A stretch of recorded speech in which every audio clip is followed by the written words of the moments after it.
आपकी स्क्रीन पे साइड में चल रहा ये वीडियो नेपाल का है। दरअसल नेपाल में नेपाल को दोबारा से हिंदू राष्ट्र बनाने की मांग तेजी से चल रही है, लेकिन सवाल ये खड़ा होता है कि कुछ समय पहले ही एक धर्मनिरपेक्ष राष्ट्र बना नेपाल महज 21 सालों में ही ऐसा क्या हो गया कि वहाँ पे दोबारा से हिंदू राष्ट्र बनाने की मांग तेज हो गई है।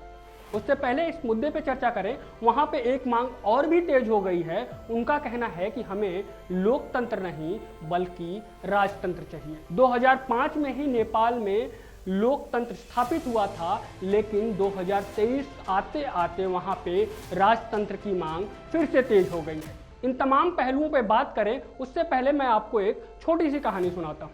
कहानी हिटलर की है। जब हिटलर जर्मनी का शासक हुआ करता था तो वो अपने सदन में घुसता है और साथ में हाथ में एक मुर्गा लेके जाता है। जैसे ही वो गेट पे घुसता है वहां से उसने मुर्गे के एक एक पंख को नोचना शुरू कर दिया और जब तक वो स्पीकर की कुर्सी के पास पहुंचता है तब तक उसने ऑलमोस्ट मुर्गे के सारे पंख को बाहर नोच दिया होता है। वहां पे वो मुर्गे को रखता है, अपने ओवरकोट में हाथ डालता है और कुछ दाने निकाल के वो धीरे धीरे एक एक दाने गिराते हुए अपनी चेयर पे आके बैठ जाता है। दर्द से कराता हुआ मुर्गा एक एक दाने को चुगता है और चुगते चुगते धीरे धीरे वो आके हिटलर के पैरों के पास फिर से बैठ जाता है और दाने का इंतजार करने लगता है।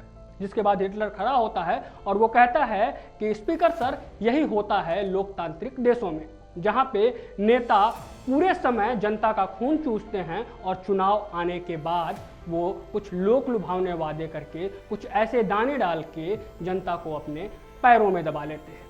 ऐसा लगता है कि नेपाल के लोगों ने इस कहानी को ज़्यादा सीरियस ले लिया है। अगर आप ये सोचते हैं तो आप गलत हैं। दरअसल नेपाल को हिंदू राष्ट्र बनाने की मांग क्यों कही जा रही है और क्यों वहाँ पे दोबारा से राजतंत्र को स्थापित करने की बात की जा रही है, नेपाल के राजनीतिक समीकरण को अच्छे तरीके से समझना होगा। 2005 में लोकतांत्रिक देश बनने के बाद 2008 आते आते नेपाल को हिंदू राष्ट्र से एक धर्मनिरपेक्ष राष्ट्र बना दिया जाता है। धर्मनिरपेक्ष राष्ट्र बनने के साथ ही वहां पे लगातार हिंदुओं और बौद्धों के ऊपर हमले किए जाने लगते हैं उन समुदायों के द्वारा जहां पे वो थोड़ी बहुत आबादी में ज्यादा है। जिससे मैं साफ शब्दों में कहूं तो मैं मुस्लिम्स की बात कर रहा हूं। मुस्लिम्स लगातार हिंदी देवी देवताओं के साथ साथ हिंदू आस्थाओं और बौद्ध आस्थाओं पे प्रहार करने लगते हैं।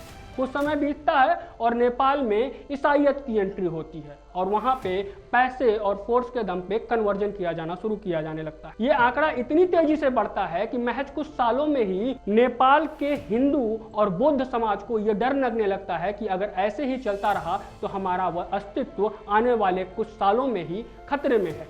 और ये डर वाजिब भी है, क्योंकि अगर हम नेपाल के आंकड़ों की बात करें, आबादी के आंकड़ों की बात करें, तो पिछले कुछ सालों में नेपाल की जो आबादी है वो लगातार क्रिश्चियन और बौद्धों की बढ़ी है। एक बार आंकड़ों पर नजर डालते हैं। वर्तमान में जो नेपाल के आबादी का आंकड़ा है 81.19% यहाँ पे हिंदू हैं, 8.12% बौद्ध हैं, 5.09% मुस्लिम हैं और 1.76% क्रिश्चियन हैं। ये आंकड़ा आज का है, लेकिन 2011 में ये आंकड़ा नहीं था। 2011 के आंकड़े कुछ अलग ही थे। अगर 2011 के आंकड़ों की बात करें तो उस वक्त 81.3% हिंदू हुआ करते थे, 9% बौद्ध हुआ करते थे, 4.4% मुस्लिम और 0.5% वहां पे ईसाई हुआ करते थे। यानी कि महज 12 सालों में 13 सालों में नेपाल में 1.9% हिंदुओं की आबादी कम हुई है, 7.9% बौद्धों की आबादी कम हुई। उसके इतर दूसरी तरफ क्रिश्चियन और मुस्लिमों की आबादी लगातार ही बढ़ी है। यानी कि पिछले 13 सालों में 6.9% मुस्लिम की आबादी नेपाल में बढ़ी है, वहीं 1.26% क्रिश्चियंस की आबादी बढ़ी है।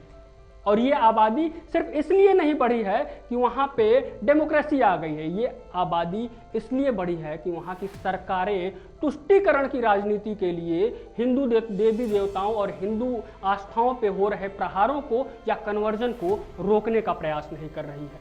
जिसके बाद नेपाल के लोगों को ये डर सताने लगा कि हमारा भविष्य कहीं खतरे न पड़ जाए, और जिसके बाद ये मांग उठने लगी कि नेपाल को दोबारा से एक हिंदू राष्ट्र बना दिया जाए। ये तो रहा एक पहलू। अब जरा दूसरे पहलू की बात करते हैं।